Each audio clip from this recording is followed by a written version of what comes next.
దేవుళ్ళు ఎవరయ్య అంటే మాతృదేవోభవ, అంటే తల్లిని మించిన దైవం లేదు. తర్వాత పితృదేవోభవ, తండ్రిని మించిన దైవం లేదు. నెక్స్ట్ ఆచార్య దేవోభవ, ఆచార్యుని మించినటువంటి దేవుళ్ళు. తల్లి వల్ల తండ్రి ఎవరో తెలుస్తాడు, తండ్రి వల్ల ఏంటి ఈ తల్లిదండ్రులు ఇద్దరు వల్ల మనకే బంధువులు మిత్రులు అందరూ మనవాళ్ళు అనేవాళ్ళు తెలుస్తారు. కానీ ఇది మన అనుకునేదంత అజ్ఞాన బంధాలు. ఈ అజ్ఞాన బంధాల నుంచి మన నిజ స్వరూపానికి సంబంధించినటువంటి మన అంశం ఏది, మనం ఎక్కడి నుంచి వచ్చాము, తిరిగి ఎక్కడికి వెళ్తాము, మనం ఎవరు అని చెప్పేది ఎవరు?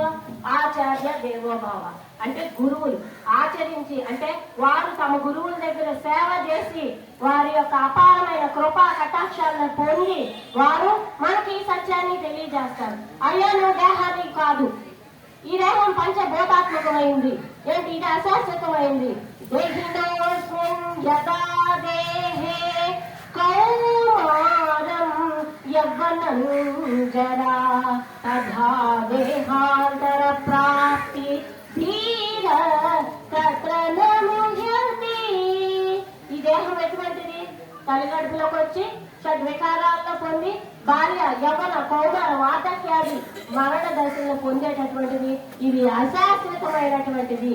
ఈ పచ్చి పాలలో శాశ్వతమైనటువంటి మనకి నెయ్యి ఉన్నట్టుగా ఈ యొక్క పంచభూతాత్మకమైన దేహంలో పరమాత్మ ప్రకాశిస్తున్నాడు.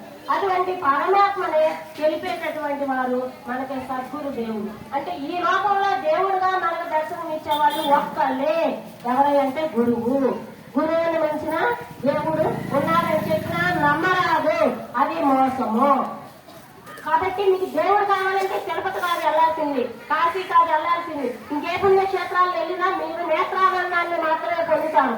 మీరు అనుకుంటారు ఏంటి అక్కడ ఆయనే దేవుడు అని, కానీ ఈ దేశంలో నేను అనుకున్నదే అంతా ఏంటి అసత్యము, ఆయనే దేవుడు అన్నది కూడా అంతే అసత్యం. మరి ఎందుకు అంటే ముందు అక్కడి నుంచి రావాలి, మనం శుద్ధి కలగాలి. కాబట్టి బయట నుంచి మనం నిజమైన దైవాన్ని తెలుసుకోవాలి. గుడికి వెళ్తే ఎన్నో ద్వారాలు ఉంటున్నాయి, గుడి మీద ఎంతో మంది దేవతలు ఉన్నారంటే నిజంగా ఆలోచన ఎప్పుడైనా మీరు మాట్లాడారా, కలిసారా? ఒకవేళ మీరు ఎంతో భక్తితో ఆరాధన చేసిన ఒక రెప్పపాటు. నేను ఈ జ్ఞానం ఈ మార్గంలో సత్యత మార్గంలో రాకముందు మరి దేవతల మీద పాటలు రాసేదాన్ని, నాకు దేవుడు కాపాడేదాన్ని. మరి ఆగిరిపల్లి మా ఊరు నూజివీడు మాకు స్వయంభూ స్వామి వేదలక్ష్మి నృసింహ స్వామి అని 500 పాటలు రాశాను నేను. ఆ దేవుడు నాకు ఎందుకు కనపడ్డా 500 పాటలు రాసిన ఏంటి, నువ్వు ఒక్కసారి రావయ్యా స్వామి, ఒక్కసారి అట్లా ఇట్లా మెరిస్తేగా వచ్చేళ్ళమ్మా అని అంటారు చాలా సినిమాలో.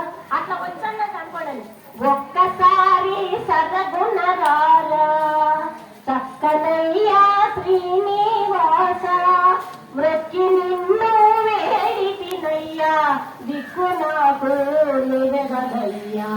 ఒక్కసారి సరగుణరారా చక్కనయ్యా శ్రీనివాస ఎక్కువగా వరమేమి కోరను పక్కలోనే బల్లెము కాను తిక్కలు వదిలించగరారా దిక్కు నాకు నిరగదయ్యా.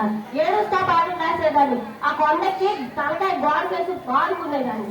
కనపడాల ఎంత పాడుకుని ఇంకా నాకు దేవుడు కనపడతలేదు.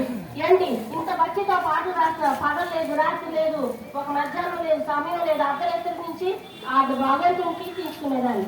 కానీ నాకు ఆ భగవంతుడు ఎప్పుడు నిజదైవం ఎప్పుడు దర్శనమైందయ్యా అంటే నాకు ఆ గురుదేవుడే వచ్చి నువ్వు నమ్ముకున్న దేవుడు ఆ దేవుడు కాదమ్మా, భగవంతుడు నీలోనే నీ ఆత్మగా ఉన్నాడు అని నాకు నా గురువు చెప్పినప్పుడు నేను ఎంత సంతోషపడ్డానంటే గొంతులేసా.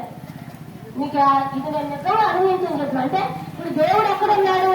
దేహమేరా దేవాలయం జీవుడే సనాతన దైవం నేనే బ్రహ్మ నేనే విష్ణువు నేనే పరమశివుడైతే ఏ అర్హత నాకుండాలి, ఏ అధికారం కావాలి? ఇప్పుడు నేనైనా సగం నేను ఉన్న జగము మిత్రమయ్యుండు నేను పేరు జగములు వసందు పుడమి సూర్యుడనయ పూర్వవాకిరణము రాకపోక బాపు రాజయోగి భక్తి కలిగిన వాళ్ళకి ఈ ప్రపంచంలో ఉన్నటువంటి సుఖాలు విషయాలు కనుక కోరుకోకుండా భగవంతుని ఆరాధన చేస్తే ఖచ్చితంగా గురుదేవుడి రూపంలో మాత్రమే ఆయన దర్శనమిస్తారు. కానీ మనం గుర్తుపట్టాలి, మనం ఈ దారాది ఈశ్వరత్రయంలో ఉండి గురువుని కదా మనలాగా మాంసపిండం ఆయన తింటున్నాడు, మనమే తింటున్నాడు, ఆయన సాంసారిక జీవితం గడుపుతున్నాడు, మనమే గడుపుతున్నాడు, ఆయన మన దేవుళ్ళకి ఎలా చూస్తాము అని ఎదురు ప్రశ్నలు వేసే వాళ్ళకి నేను ఒకటే సమాధానం చెప్తాను. ఒక లాయర్ని లాయర్ గారండి అని గౌరవించుతాం, ఒక పోలీస్ నాయను ఎవండి పోలీస్ గారు అంటాం, ఒక డాక్టర్ని డాక్టర్ గారు అంటాం, ఒక రైతుని రైతు అంటాం, కారు నడిపే డ్రైవర్ని కూడా డ్రైవర్ అంటాం. మరి ఎందుకు? వాళ్ళు ఏమన్నా మనుషుల్లా కాకుండా ప్రత్యేకంగా డిజైన్ చేసి ఉన్నారా? లేదు. వారిలో ఉన్న విద్య, వారిలో ఉన్న జ్ఞానం, ఆ జ్ఞానాన్ని చూసి మనం గుర్తుపడతాం. కానీ గురువు దగ్గరికి వచ్చేసరికి ఆ జ్ఞానం గుర్తుంచకుండా చేస్తున్నారు పరమాత్మ. ఈ రీతి మాయ వల్ల. ఇది ఎవరి మాయ? భగవంతుడి మాయ. ఇది మనకెందుకు తెలియబడతలా అంటే మన అంధకారణ మలినాలతో కూడి ఉన్నది, స్వార్థంతో ఉన్నది, విషయ వాసనతో ఉన్నది. ఇవన్నీ హృదయాన్ని శుద్ధి చేసుకోండి.